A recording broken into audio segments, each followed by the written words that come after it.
Troubleshooting and common questions. If there is any condensation on the plate, as long as you are using it before the expiration date, when you are ready to perform the test, drain the excess water from the plate first. Never use a cracked or broken test plate. Plate testing every 4 months is ideal for mold-sensitive individuals. If you're not sure where to start, the number one object we recommend tap testing is the carpet in your bedroom, family room, or basement. You may also want to test bedding, your favorite upholstered furniture, pet beds, and clothing. If you find it challenging counting the colonies, you can send us a picture of your plate. We're happy to help. If the test plate develops very dark gray or black colonies, that's a sign of mycotoxin-producing spores. A diagnostic test is required to confirm that result accurately.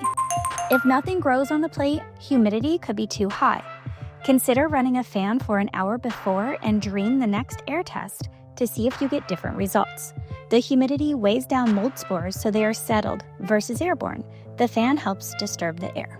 If you have more questions, visit us at microbalancehealthproducts.com or leave them for us in the comments.